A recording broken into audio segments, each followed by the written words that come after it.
Hello! నమస్తే అండి. ఎలా ఉన్నారు అందరూ? బాగున్నారా? ఈరోజు మన వీడియోలో ఒక మంచి టమాటో పికిల్‌నైతే చూయించబోతున్నాను. 1 ఇయర్ పాటు కాకుండా ఎప్పటికప్పుడు ఇన్‌స్టంట్‌గా పెట్టుకునే టమాటా పికిల్ అండి. చూడ్డానికి చాలా బాగా కనపడుతుంది గదా! తినడానికి కూడా అంతే బావుంటుంది. ఇన్‌స్టంట్‌గా 1 మంత్‌కి ఒకసారి ఎలా పెట్టుకోవాలి అనేది నేను ఈ వీడియోలో చూయించబోతున్నాను. అన్నంలోకి కాదండోయ్!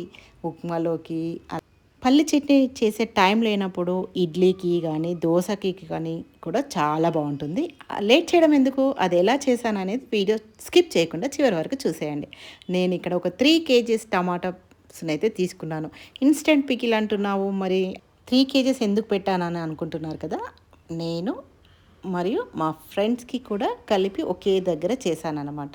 ఇలా మంచి రెడ్ కలర్‌లో ఉన్న టమాటోస్‌ని తీసుకొని ఈ విధంగానైతే నీట్‌గా కడగాలండి. వాటికి ఉన్న తొడిమెలను తీసేసి మంచిగా కడిగి ఒక కాటన్ క్లాత్‌లో వేసి మంచిగా తడిపోయేంత వరకు అలా తుడుచుకోవాలి. అలా తుడుచుకున్న వాటిని ఒక ప్లేట్‌లో వేసి కాసేపు ఆరనివ్వాలి. ఎందుకంటే తడి మొత్తం పోవాలి కాబట్టి అలా ఒక హాఫ్ అన్ అవర్ అలా వదిలేసామనుకోండి తడి అంతా ఆరిపోతుంది.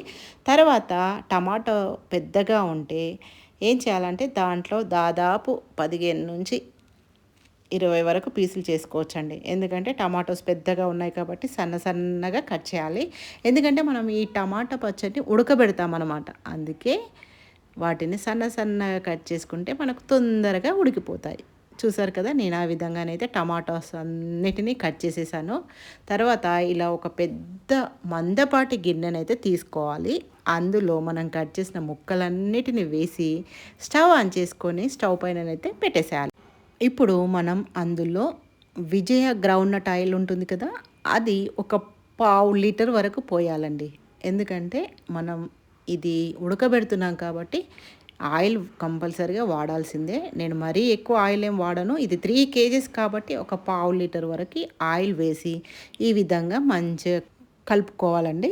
చూసారు కదా! నేను వీడియోలో చూయించినట్టుగా కలిపి పెట్టండి. తర్వాత ఇక్కడ ఒక పావు కేజీ వరకి వెల్లుల్లిని తీసుకొని మంచిగా క్లీన్‌గా తీసి పెట్టుకోవాలి. తర్వాత ఇక్కడ ఒక 150 గ్రామ్స్ చింతపండుని తీసుకున్నాను. మీ దగ్గర వేయింగ్ మిషన్ లేకపోతే ఇలా ఒక పెద్ద సైజు నిమ్మకాయ అంత చింతపండుని తీసుకొని క్లీన్ చేసి పెట్టుకోవాలండి. అది మీ దగ్గర వేయింగ్ మిషన్ లేకపోతే ఇలా టీ గ్లాస్ ఉంటుంది కదా! దీంతోని కొలతలు చెప్తానండి. ఎగ్జాక్ట్‌లీ టీ గ్లాస్ కారం 50 గ్రామ్స్ ఉంటుంది. అదే గ్లాస్ ఉప్పు 100 గ్రామ్స్ ఉంటుందండి. అలాగే మనం ఇక్కడ ఒక 150 గ్రామ్స్ వరకు ఎండుమిర్చిని కూడా తీసి పక్కన పెట్టుకోవాలి. ఇప్పుడు టమాటోస్‌లోకి సగం వరకు వెల్లుల్లి రెబ్బలను వేసుకోవాలి. అలాగే ఒక టేబుల్ స్పూన్ పసుపు కూడా వేసుకోవాలి. 3 కేజీస్ టమాటోస్ కాబట్టి ఆ మాత్రం పడుతుందండి. చూసారు కదా! టమాటాలు ఉడుకుతున్నాయి కాబట్టి ఈ టైంలోనే మనం నీట్‌గా తీసి పెట్టుకున్న చింతపండుని అలాగే ఎండుమిర్చి తొడిమెలు తీసుకొని ఇందులో ఈ టైంలోనే వేయాలండి. టమాటోస్, చింతపండు, వెల్లుల్లి అలాగే ఎండుమిర్చి అన్నీ ఒకేసారి ఉడకాలన్నమాట. అన్నిటి ఘాటు మన టమాటా ముక్కలకి పట్టాలి కాబట్టి అన్నీ ఈ టైంలోనే వేసి మంచిగా ఒకసారి అయితే కలపాలి. చూసారు కదా! ఈ విధంగా టమాటోస్‌లోకి వాటర్ వచ్చేసింది కాబట్టి వాటర్తో పాటు మిగతావన్నీ కూడా ఉడికిపోతాయి. ఇప్పుడు అవి ఉడికేలోపు మనం పక్క స్టవ్ పైన ఒక 3 స్పూన్స్ వరకు మెంతులు వేసుకోవాలి. అవి కొంచెం దోరగా వేగిన తర్వాత అందులోకి 3 స్పూన్స్ జీలకర్ర కూడా యాడ్ చేయాలండి. చూసారు కదా! నేనిక్కడ జీలకర్ర అండ్ మెంతులు దోరగా వేయించి పౌడర్ అయితే చేసి పెట్టుకోవాలి. మనం మీకు కావాలి అంటే ఆవాలు కూడా వేసుకోవచ్చండి. నేను న్యాచురల్‌గా ఘాటు ఎక్కువగా ఉండొద్దు, వెల్లుల్లి ఘాటు సరిపోతుంది కాబట్టి నేను ఆవాలు వేయట్లేదు. మీకు ఆవాల ఘాటు కావాలంటే కొంచెం యాడ్ చేసుకోవచ్చు.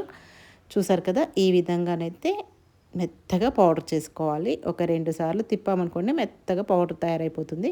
నేను ఇందాక గ్లాస్ మెజర్మెంట్స్ చూయించాను కదా! ఆ గ్లాస్‌తో 3 గ్లాసెస్ వరకి కారం వేశాను. అది కూడా 3 మ్యాంగోస్ రెడ్ మిర్చి కారం అండి.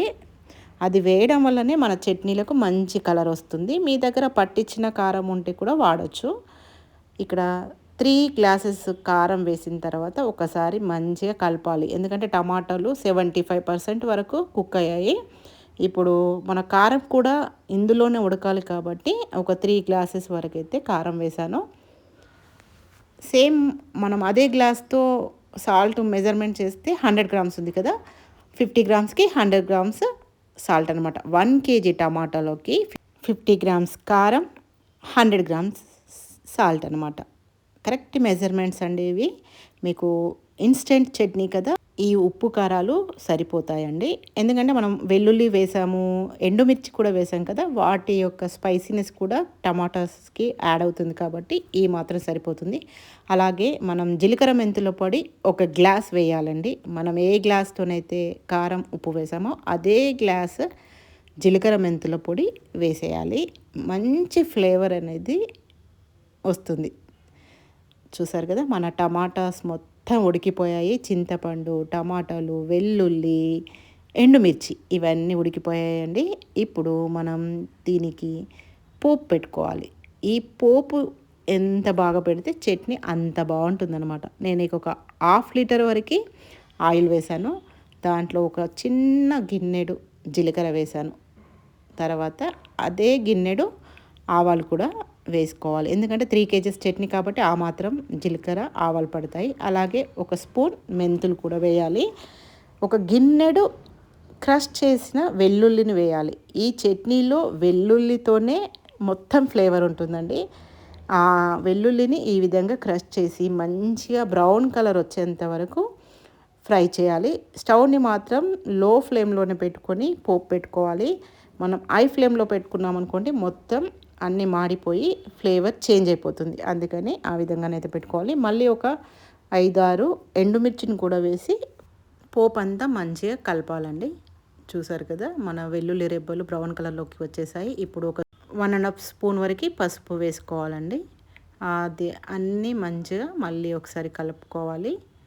చూసారు కదా, మన పోపు రెడీ అయిపోయినట్టే. ఈ టైంలో మంచి అరోమా వస్తుంది. చూసారు కదా, పోపు అయితే రెడీ అయిపోయింది. మన ఉడకబెట్టిన టమాటోస్లోకి ఈ పోపునైతే వేసుకోవాలి. చూడండి, ఈ పోపు అంతా అందులో వేసి పచ్చడి మొత్తానికి పట్టేలాగా కలుపుకోవాలండి. ఎందుకంటే అది మొత్తం ఆయిల్ అనేది మన టమాటా పచ్చడికి పడితేనే బాగుంటుంది కదా. ఈ విధంగానైతే మంచిగా ఒక 5 మినిట్స్ అలా టైం తీసుకొని కలుపుకోవాలి. చూసారు కదా, చూస్తుంటూనే నోరు ఊరుతుంది. అసలు ఎంత బాగుంటుందంటే అన్నంలోకి కాదండి, పల్లీ చట్నీ చేసే టైం లేనప్పుడు ఈ టమాటా పికిల్తో ఉప్మాలోకి అస్సలు ఎంత బాగుంటుందో. చూసారు కదా, నేను ఇలా గ్లాస్ జార్లోనైతే పెట్టేశాను. మీకు 2 డేస్ తర్వాత ఎలా ఉంది చట్నీ అనేది చూపిస్తాను. చూసారు కదా, మన వెల్లుల్లి రెబ్బలు మంచిగా మగ్గాయండి. ఎంత బాగుంది. ఆయిల్ కూడా సపరేట్ అయిపోయింది. ఇప్పుడు దీనిని అన్నంలో వేసుకుని తింటే అసలు ఎంత బాగుంటుందో మాటల్లో చెప్పలేను. మీరు ఒకసారి ట్రై చేసి చూడండి. ఈ విధంగా ఇన్స్టెంట్గా 1 ఇయర్ పాటు ఎందుకు నిల్వ చేసుకోవడం, మనకు టమాటోస్ ఎప్పటికప్పుడు దొరుకుతాయి కదా, ఫ్రెష్గా ఇలా చేసి పెట్టుకున్నారనుకోండి చాలా అంటే చాలా బాగుంటుంది. వేడి వేడి అన్నంలో తింటే మాత్రం మనకు ఏ కర్రీ కూడా అవసరం లేదు. నేను చెప్తున్నాను కదా, మీరు ఒకసారి ఒక 1 కేజీ టమాటోస్తోనైతే ఈ విధంగా చేసి పెట్టండి. 1 కేజీ టమాటోస్కి నేను మెజర్మెంట్స్ అన్నీ డిస్క్రిప్షన్లో ఇస్తాను. ఒకసారి అయితే ట్రై చేసి చూడండి. కొంచెం నెయ్యి వేసుకొని తిన్నామనుకోండి మనకి ఏ కూర కూడా అవసరం లేదు. మొత్తం అన్నం టమాటా చట్నీతోనే తినేయచ్చు. ఒకసారి అయితే ట్రై చేసి చూడండి. ఇందులో వేసిన వెల్లుల్లి కూడా చాలా అంటే చాలా టేస్టీగా ఉంటుందండి. వెల్లుల్లి ఒకటే కాదండోయ్, మనం వేసిన ఎండుమిర్చి కూడా చాలా అంటే చాలా సాఫ్ట్గా అవుతుంది. మంచిగా పుల్ల పుల్లగా బాగుంటుందండి. ఒకసారి ట్రై చేసి చూడండి. నచ్చితే కనుక ఈ వీడియోని మీ ఫ్యామిలీస్ ఫ్రెండ్స్కి షేర్ చేస్తారని అయితే అనుకుంటున్నాను. చూసారు కదా, మన ఎండుమిర్చి ఎంత సాఫ్ట్గా అయిపోయిందో. దానిని కూడా అన్నంలో నంజుకొని తిన్నామనుకోండి చాలా బాగుంటుంది. ఒకసారి అయితే ట్రై చేసి చూడండి. If you like the video please like, share and subscribe to my channel. Thank you for watching and thank you for your support.